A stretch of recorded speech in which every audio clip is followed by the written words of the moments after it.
1400 سال پہلے سے ہو رہا ہے. یعنی سرکار دو جہاں نے مسجد نبوی کے ممبر سے خطاب کیا.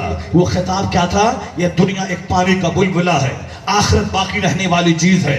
یہ دنیا کی زندگی مختصر سی ہے، آخرت دائمی پرماننٹ چیز ہے.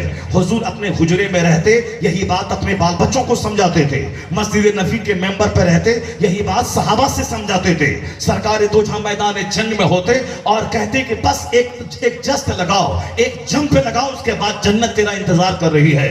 جہاں شہادت ملی اس کے بعد جنت ہی اس طرف جنت ہی ہے. تو صحابہ کرام میں جوش بھر جاتا تھا دشمنوں کے خلاف لڑنے کا. تو میدان جنگ میں جنت اور آخرت کی بات ہے، مسجد نبوی میں جنت اور آخرت کی بات ہے، حجرہ عائشہ میں جنت اور آخرت کی بات ہے، فاطمہ الزہرا کے گھر میں جنت اور آخرت کی بات ہے، اور اپنے مخصوص رفقا کے درمیان صدیق عمر عثمان علی کے درمیان جنت اور آخرت کی بات ہے.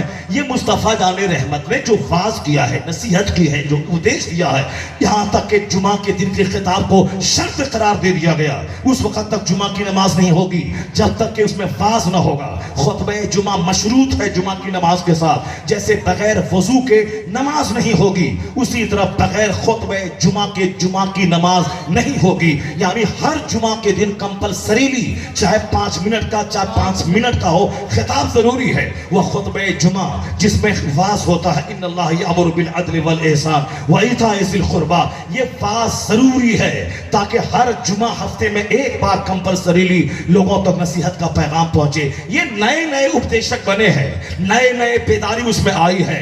یہ صاحب مراری باپو ہے، یہ صاحب روی شنکر جی ہیں، یہ صاحب اتراکھنڈ کے رام دیو جی ہیں، یہ فلاں صاحب ہے. کوئی ہیلتھی زندگی کا ٹپس بتا رہا ہے، کوئی مالدار بننے کا طریقہ بتا رہا ہے. ہم لوگ سمجھا تھا کہ صاحب یہ فزکس کیمسٹری بایولوجی بتائے گا، ہم نے تو سمجھا تھا زولوجی اور بوٹنی کا فارمولا بتائے گا، ہم نے تو سمجھا تھا کہ نیتا جی ہیں یہ بجلی سڑک اور پانی کی بات کریں گے. مگر کچھ لوگوں کے دماغ میں جنون چڑھا ہوا ہے، بجلی ہو نہ ہو، پانی ہو نہ ہو، سڑک بنے نہ بنے، ہمیں نہیں چاہیے پانی سڑک بجلی، ہمیں صرف ایک وہی آدمی چاہیے جو کلمہ پڑھنے والوں کے ہوش ٹھکانے لگا دے، جو ان کی اوقات یاد دلا دے. نہیں بجلی پانی سڑک چاہیے، ہمیں نہیں ڈیولپمنٹ چاہیے، ہمیں نہیں ترقی چاہیے، بس ایک آدمی چاہیے. اس طرح کے جنون قسم کے لوگ بھی پاگلوں کی طرح باتیں کر رہے ہیں. اسے ڈیولپمنٹ سے، اسے وکاس سے، اسے ترقی سے کوئی لینا دینا نہیں ہے. اسی طرح سے ان کا معمول تھا کہ ہم جیسے چاہیں جئیں، جب چاہیں سوئیں، جیسے چاہیں رہیں، جیسے چاہیں کھائیں پیئیں. کوئی اپدیش نہیں، کوئی نصیحت نہیں. شراب پینا ہے، سور کھانا ہے، رات بھر ناچنا ہے، شادی بیاہ میں ڈانس کرنا ہے، جیسے سود کھانا ہے، دولت بڑھانا ہے. یہ سب کچھ وہاں تھا، سود تھا، وہاں پہ ناچ تھا، وہاں گانے تھے، وہاں شراب تھی، وہاں صاف زندگی گزارنے کا کوئی اصول نہیں تھا.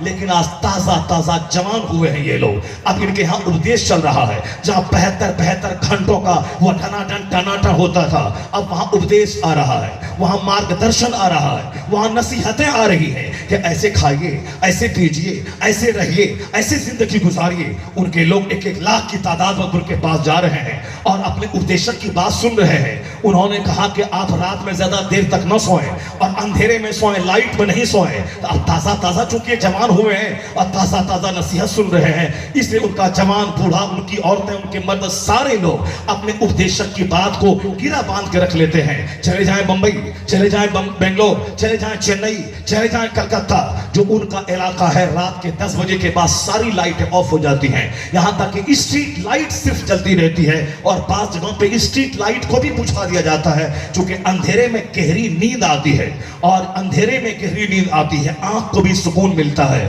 تو اب ان کے اپدیشک نے بتایا، ان لوگوں نے ان کی بات مانی. اور ہمارے ہاں اگر 10 کمرے ہیں اور ہر کمرے میں 5 بلب ہیں تو سارے بلب جلتے رہتے ہیں اور پھر اس اجالی میں سویا جاتا ہے اور اندھیرے سے نفرت پیدا ہو رہی ہے. ان کے ہاں باتیں اپدیشک کی مانی جا رہی اور ہم چلا رہے ہیں. 1400 سال سے ہمارے آبا و اجداد چلا رہے ہیں کہ سونے کا یہ ڈھنگ ہے، پیشاب پخانے کا یہ ڈھنگ ہے، کپڑا پہننے کا یہ ڈھنگ ہے. وہ تو نئے ڈھونڈتے ہیں کہ بات کہاں سے لاؤں، تو ہماری کتابیں پڑھ کر کے وہ بات لاتے ہیں. یہ مذہب اسلام کا در امتیاز ہے کہ ماں کی گود سے لے کے قبر کی گود تک، یعنی جب بچہ پیدا ہو تو پہلی غذا منہ میں کیا جائے، جب بچہ پیدا ہو تو پہلی آواز کان میں کیا جائے، یہ اسلام کہتا ہے. دنیا کی ساری تہذیب، دنیا کا سارا کلچر خاموش ہے، اس کے ہاں کوئی تصور اس کا نہیں ہے کہ بچوں کے منہ میں پہلی چیز کیا جائے، بچوں کے کان میں پہلی چیز کیا جائے۔ خوش ہو جاؤ قوم مسلم، یہ تمہارا مذہب کہتا ہے کہ جب بچہ پیدا ہوا، ایک نیا تحفہ ملا اور ایک نئی پیداوار سامنے آئی ہے اور بچہ جنم لیا ہے، تو سب سے پہلے ان کی زبان میں جو چیز جائے، کیمسٹری خاموش ہے، فزکس خاموش ہے، سائنس خاموش ہے، سارے اپدیش خاموش ہے، سارے مذاہب خاموش ہے، یہ مذہب اسلام کہتا ہے کہ اب یہ بچہ اللہ کی طرف سے تحفہ ہے، اس تحفے کی قدر کر۔ پہلی چیز منہ میں کیا جائے؟ نیک لوگوں کا لعاب جانا چاہیے، جسے اسلام میں تہنیک بولا جاتا ہے، یعنی نیک لوگوں کے منہ میں کوئی میٹھی چیز دے کر، کھجور چبا کے اس کے بچے کے تالو میں لگا دیے جائیں، تاکہ اس کے تقوی کا اثر یہ ہو کہ زندگی بھر برائیوں سے نفرت پیدا ہو جائے، نیکیوں کا شوق پیدا ہو جائے۔ یہ اسلام کہتا ہے کہ پہلی غذا جو بچے کے منہ میں جائے وہ نیک لوگوں کا لعاب دہن ہو۔ حضرت امام حسن پیدا ہوئے، حضور نے اپنے منہ میں کھجور چبا کے ان کے منہ میں ڈال دیا۔ امام حسین پیدا ہوئے، حضور نے اپنے، حضور سے بڑے نیک کون تھے؟ سارے پیغمبروں کے سردار سرکار ہیں، سرکار نے اپنے نواسے کے منہ میں لعاب دہن ڈالا، یعنی کھجور کو ڈالا۔ یہ پہلی غذا کیا جائے؟ اسلام نے اس کو بھی کھول کھول کے بیان کر دیا۔ پہلی آواز کان میں کیا جائے؟ اس کو بھی اسلام نے کھول کے بتا دیا کہ جب بچہ پیدا ہو تو ان کے داہنے کان میں اذان دو، ان کے بائیں کان میں تکبیر کہو، اب بائیں صف تک پہلی آواز صدائے تکبیر کی جائے، اللہ اکبر کی آواز زبان کان میں جائے، تاکہ دل دماغ کا گوشہ گوشہ اس کا صدائے تکبیر سے متاثر ہو جائے۔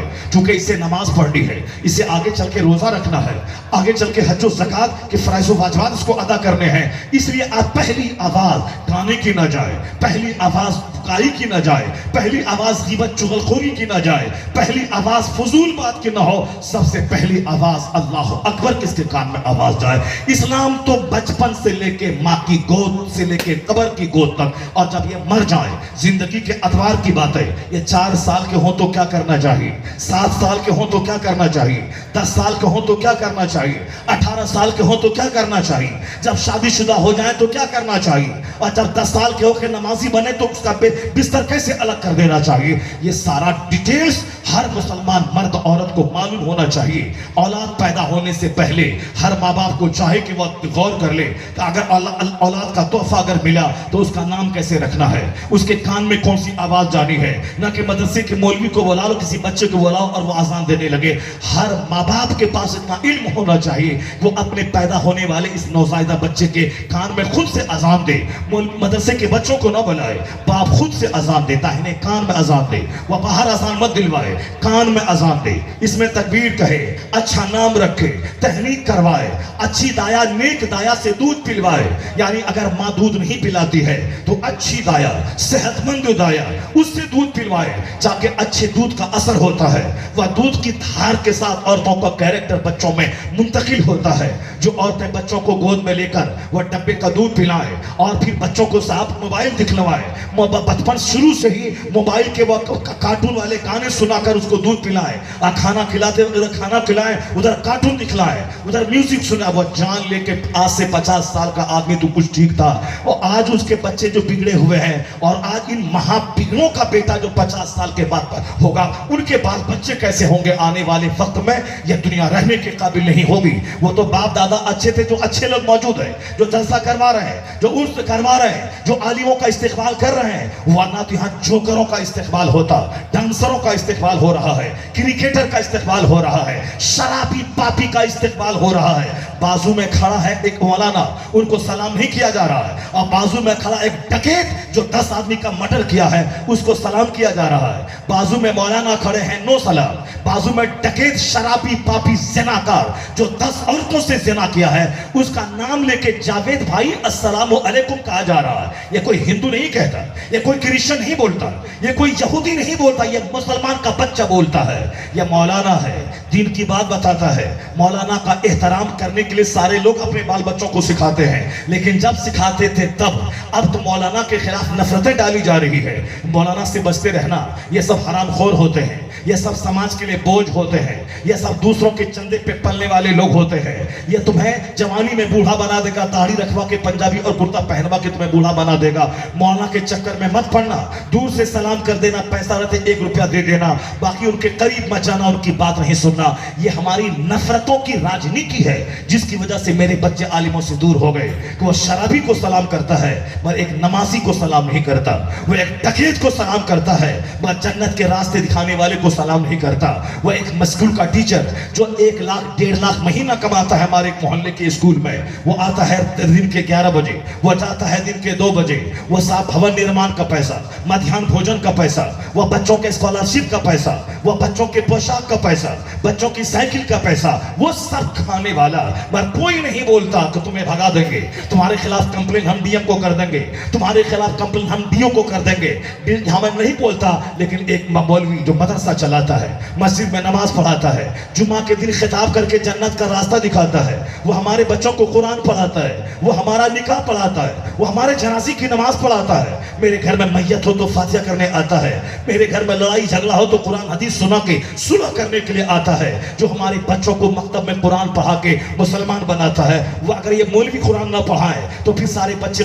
بغیر قرآن پڑھے رہ جائیں، یہ نماز نہ پڑھائیں تو جماعت کا نظام چربر آ جائے، مگر ہم انہی کے خلاف، ان کے خلاف تیور خطرناک کرتے ہیں کہ یہ مولوی ہم میرے رحم و کرم پہ زندہ رہتا ہے، ان کو سلام کیا جاتا ہے ڈکیت کو، ان کو سلام نہیں ہے، چوروں کو سمان دیا جاتا ہے، ان کو کوئی سمان نہیں۔ یہی ریزلٹ ہے کہ آج بچے مجھ کو آنکھ دکھلاتے ہیں، بچے میری چھاتی پہ چڑھ کے مارتے ہیں، بچے میری قبر پہ نہیں جاتے ہیں، بچے میرے جنازے کو شریک نہیں ہوتے ہیں، یہ بچے غیروں سے دوستی اور ماں باپ سے دشمنی کرتے ہیں۔ اس میں 100% قصور اس ماں باپ کا ہے جو عالموں سے دور کرنے کی کوشش کی کہ ڈکیتوں سے دوستی کرنا تاکہ تیرا سارا سماج ڈرے گا، تم باہوبلی کے ساتھ دوستی کرنا ورنہ یہ سماج کے لوگ زندہ نہیں رہنے دیں گے، تمہیں باہوبلی سے دوستی کرنا، فلاں انصاری سے دوستی کرنا، فلاں جادو سے دوستی کرنا۔ یہی وجہ ہے کہ گاؤں سماج کے سارے لوگ انصاری کے گروپ میں داخل ہونا چاہتے ہیں، وہ جادو کے گروپ میں داخل ہونا چاہتے ہیں، وہ سنگھ کے گروپ میں داخل ہونا چاہتے ہیں۔ بہار میں کوئی فیضان گروپ ہے، ہمارے سارے بچے اسی گروپ میں شامل ہونا چاہتے ہیں۔ کیوں؟ وہ پڑوسی کو ڈرانا چاہتا ہے، وہ اس پڑوسی کو ڈرانا چاہتا ہے تاکہ وہ پڑوسی جانے ان کا گروپ، ان کا سمبند بڑے باہوبلیوں سے ہے، اسی سے بچ کے رہنا، ورنہ یہ ہمیں کیس میں ڈال دے گا، ورنہ یہ ہمارے آنگن کی طرف وہ ٹٹی ڈال دے گا، وہ ہمارے گھر کی اپنی دیواروں کو اونچی کر کے وہ ہمارا جینا مشکل کر دے گا۔ لیکن جب سے میں نے فلاں جادو کے گروپ میں شامل ہوا، اب سامنے والا بھی گھگیا رہا ہے، دائیں والا بھی ڈر رہا ہے، بائیں والا بھی ڈر رہا ہے، پیچھے والا بھی ڈر رہا ہے، اور عید کے دن سوئی کھلانے کے لیے اس جادو اور سنگھ کو بلا لیا اور 2-4-10 گھنڈے اس کے آ گئے۔ یہ مٹر ہے، یہ دن دہاڑے 6 انچ چھوٹا کر دیتے ہیں، جہاں سوئی کھلائی مقصد صرف یہ ہے کہ سماج کے سارے لوگ اس سے ڈرنے لگے۔ عالموں کو کون بلاتا ہے جبکہ حدیث میں آیا تھا کہ تیرا دسترخوان نیک لوگوں کے لیے بچھنا چاہیے، لا تصاحب الا مومنا، دوستی مت کرنا مگر مومن سے، دسترخوان مت بچھانا مگر نیک لوگوں کے لیے۔ مگر ہم نے صرف دنیا حاصل کرنے کے لیے ہم نے یہ سارے تماشے رچے ہیں، صرف اسی لیے تاکہ سماج ہم سے ڈرنے لگے۔ تو یہ ہمارا قصور ہے کہ میں نے بچوں کو عالموں سے دور کیا۔ اگر وہ سینے پہ چڑھ کے میرا بچہ آج مجھے مار رہا ہے، یہ 100% میرا قصور ہے۔ اگر میں عالموں سے محبت کی باتیں کرتا، عالموں سے نزدیک رہنے کا پیغام دیتا، دینی مجلسوں میں بیٹھ کر وعظ سننے کا پیغام دیتا، تو بچہ کبھی چھاتی پہ چڑھ کے نہیں مارتا، کیونکہ عالم یہی بتائے گا کہ ماں باپ چاہے زمین دے نہ دے، وہ مکان دے نہ دے، ماں کے قدموں کے نیچے جنت ہے، اور باپ جنت کا دروازہ ہے۔ چاہے کرائے کے گھر میں باپ چھوڑ دے، وہ باپ تیری جنت ہے، وہ باپ تیری دوزخ ہے۔ اگر ہم نے عالموں کی صحبت میں بچوں کو جانے کا پیغام دیا ہوتا تو میرا بچہ مجھے گالی نہیں دیتا، آنکھ نہیں دکھاتا، بلکہ میرا پاؤں چومتا، میری پیشانی کو بوسہ دیتا، چونکہ وہ میری اپنی جنت سمجھتا، وہ اپنی دوزخ سمجھتا۔ ماں باپ راضی رہے تو خدا راضی رہے گا، ماں باپ ناراض رہے تو خدا ناراض ہو جائے گا۔